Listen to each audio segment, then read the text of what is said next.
Market को क्या हो गया? पिछले काफ़ी टाइम से एक रेंज में स्टक है। हम सुबह से एक पिक्चर डिस्कस कर रहे हैं, आपको भी दिखा देता हूँ एक्चुअली। एक बार जरा वो पिक्चर वापस लेकर आइए जो निफ्टी का करंट हाल है। ये पिक्चर आपकी स्क्रीन पर आएगी। ये देखिए ये अब यहाँ कैसे पहुंची ये तो मुझे पता नहीं, लेकिन निकलेगी कैसे यहाँ से आप बताइए जरा।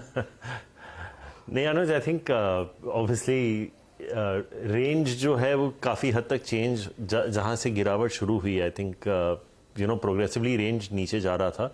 लेकिन आई थिंक पिछले आरबीआई पॉलिसी के बाद जब रेट हाइक नहीं आया था तो आई थिंक एक अच्छी खासी रैली आ गई। आई थिंक 16,900 की निफ्टी थी, ऑलमोस्ट आपको 800-900 पॉइंट निफ्टी पे वहां से मिल गए। तो ऐसा नहीं है कि इतना रेंज बाउंड है तो आदत बिगाड़ दी उसने हमारी। हाँ, तो आई थिंक मुझे लगता है अनुज कि ये साल जो है 16.5 और 18.5 के ब्रॉड रेंज में चलेगा।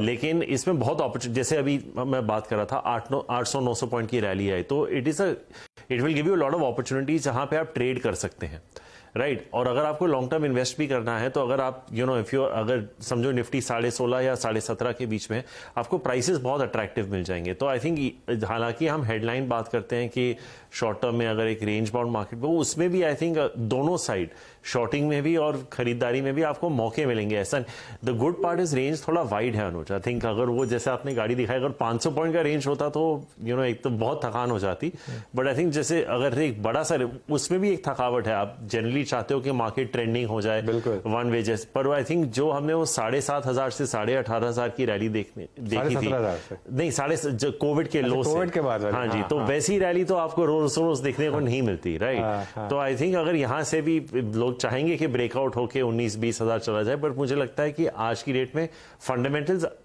फिलहाल सपोर्ट नहीं कर पा रहे। रेंज बाउंड होगा, लेकिन इसमें पैसे बनाने के मौके अनुज मुझे लगता है कि काफी सारे मिलेंगे।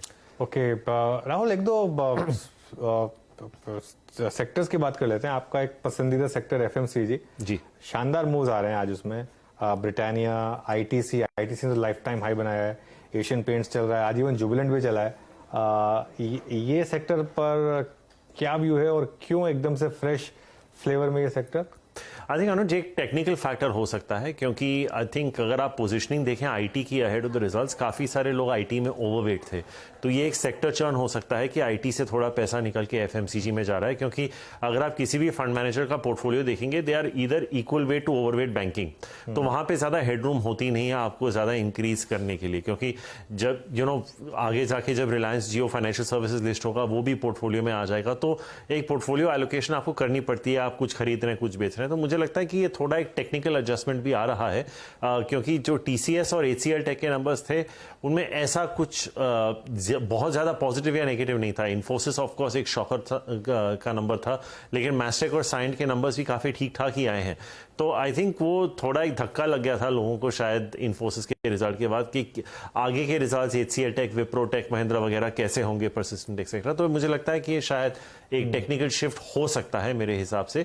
तो I would not read too much into a one day move. Structurally तो बहुत अच्छा सेक्टर है, पर मुझे लगता है कि ये आपको याद होगा लास्ट ईयर का ट्रेड बैंकिंग और आईटी के बीच में था, बिल्कुल, it was the trade off the year.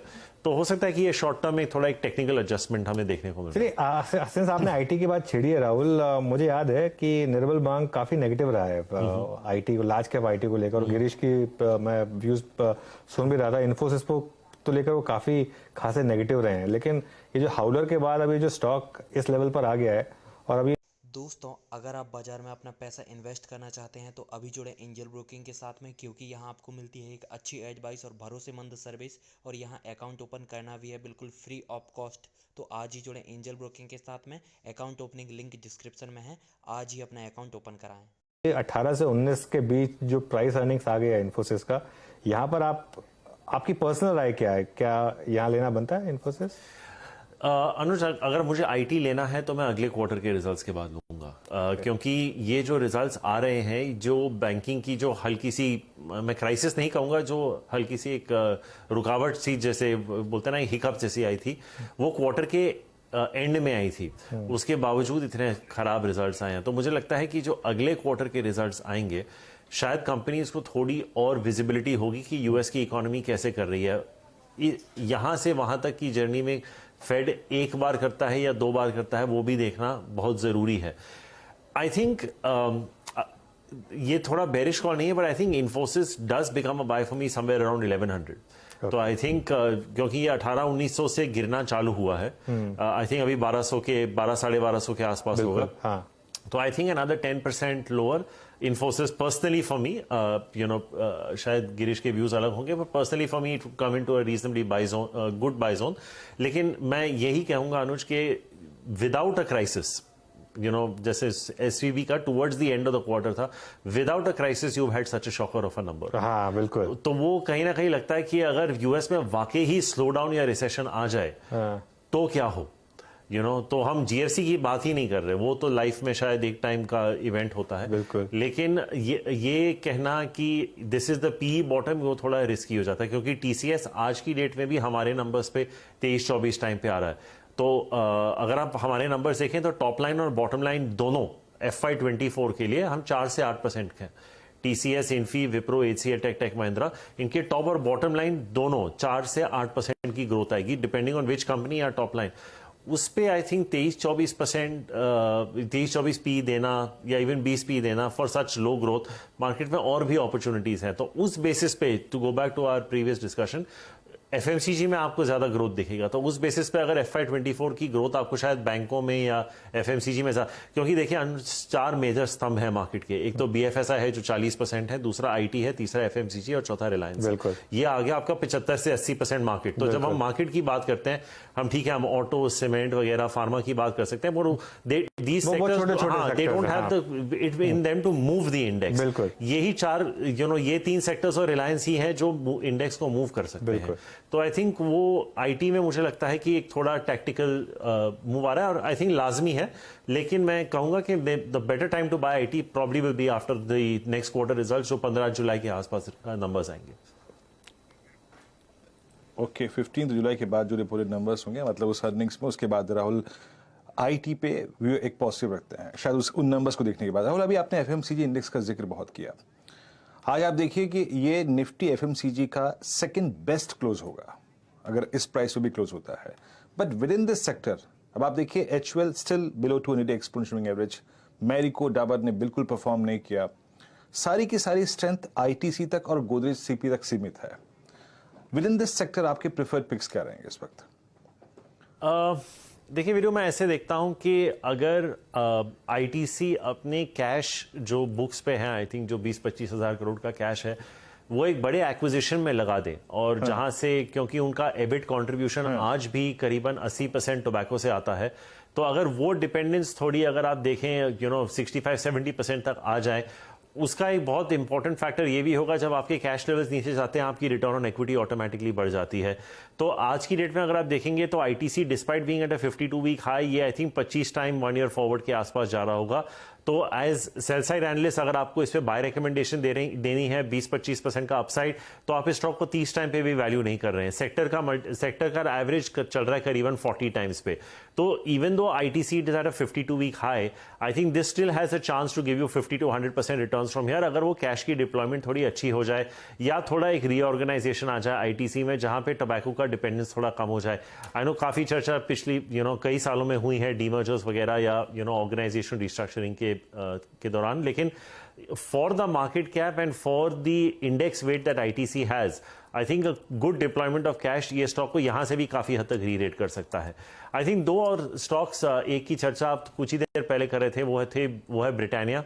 I think उस पे मेरा झुकाव काफी रहेगा। और हिंदुस्तान लीवर भी अगर आप देखें, पिछले 2-2.5 साल में ये ब्रॉडली 2200 और 3000 के रेंज में चल रहा है। तो जैसे अनुज निफ्टी की बात कर रहे थे, अगर आप लीवर का भी प्लॉट कर दे तो आप उसी गाड़ी को वहीं बिठा देंगे उस 800 रुपए के रेंज में। पर मुझे लगता है कि अगर मॉनसून ठीक ठाक आ गए, और ये एक प्री इलेक्शन ईयर है, और लीवर का काफी हद तक डिपेंडेंस रूरल इंडिया से भी आता है, और I think the distribution reach जो लीवर की है वो ही उनका एक डेल्टा है। तो अगर रूरल रिवाइज हो जाता है तो आई थिंक काफी हद तक लीवर का भी एक ट्रेड बन सकता है। तो I think lever and Britannia and ITC, अगर आप लार्ज कैप्स में खेल रहे हैं, मिड कैप्स में जो 2 स्टॉक्स का आपने जिक्र किया, मैरिको और डाबर, मेरा प्रेफरेंस थोड़ा डाबर की तरफ होगा, क्योंकि आई थिंक मैरिको पे एक रॉ मटेरियल का रिस्क थोड़ा ज्यादा रहता है। तो आई थिंक डाबर थोड़ा एक और डाइवर्सिफाइड प्ले रहेगा मेरे लिए। एंड बाकी जो मेरे पिक्स आएंगे वो थोड़ा मोर कंज्यूमर डिस्क्रेशनरी, बट स्टेपल्स में मैं इन्हीं नामों के इर्द गिर्द घूमूंगा। राहुल, एक ऐसा घोड़ा जिस पे आपने दाव लगाया और वो अब तक ताबड़तोड़ दौड़ रहा है, एंड दैट्स इंडियन होटल। कोई लिक्विडेट करने की मंशा या फिर अभी भी होल्ड करेंगे? कौन से stock Veeru? Indian hotels. Indian hotels. आप मुझे Indian भाव hotel, बता Indian पाएंगे hotel। इंडियन होटल्स का? 340। तो आई थिंक वीरू ये मुझे लगता है 400 के करीब मुझे लगता है कि स्टॉक शायद टॉप आउट हो जाएगा। तो मुझे लगता है कि ये अभी भी रूम है कि ये थोड़ा और यहाँ से बढ़ सके। आई थिंक बहुत अच्छा रन रहा है। आई थिंक कोविड का लो 65 था, 65 से 300 जो भी है अभी 340, it's been a remarkable run. लेकिन वीरू आई थिंक इन्वेस्टर्स को ये ध्यान में रखना चाहिए कि as of today hotels are operating at peak revenue, peak occupancy, peak ARR, and जो उनकी कॉस्ट सेविंग्स थी वो ऑलरेडी एनालिस्ट ने मॉडल इन कर ली है। तो आई थिंक जब आप सब कुछ पीक पे ले रहे हैं, डिसअपॉइंटमेंट के चांसेस थोड़ा ज्यादा होते हैं। एंड आई थिंक ऑलरेडी अगर आप होटल स्टॉक्स को देखें, ये 23-24 1 ईयर फॉरवर्ड के EV EBITDA पे ऑलरेडी चले गए हैं। I think as they start getting into the higher 20s आपको और बहुत सारे अपॉर्चुनिटीज मिलेंगे। मैं कहूंगा कि अगर आपका पैसा बन चुका है, आपने अगर 100, 200, 250 पे भी लिया है, आई would say that you can hold it, लेकिन at some point look at making the switch from Indian hotels to Westlife. I think that would be a good switch trade to make. हम अपने institutional investors को भी ये advice करें, तो मैं आपको ऐसा कुछ नहीं बोल रहा हूँ जो मैं अपने क्लाइंट्स को नहीं बोल रहा हूँ। बट आई थिंक इतना रिमार्केबल रन रहा है इंडियन होटल्स का, बट आई थिंक कि ये करीबन 400 के आसपास अगर स्टॉक चला गया बिटवीन 375 एंड 400, ये मतलब आप बोले ना, ये ब्लू स्काई का ब्लू स्काई फिर प्राइस इन कर जाएगा वो। तो इस हिसाब से मैं कहूंगा कि बाय टुडे, आज की डेट में भी बाय है, but keep a watch the movement of the stock and know when to exit this company. Okay Rahul, चलिए बहुत अच्छा लगा आपसे बात करके। Have a good weekend. आप भी अंकुश, थैंक यू। और वीकेंड पे आपसे बात करेंगे खैर अलग से ऑफ कैमरा भी, लेकिन थैंक यू सो मच आज हमारे साथ जुड़ने के लिए। तो चलिए, ये राहुल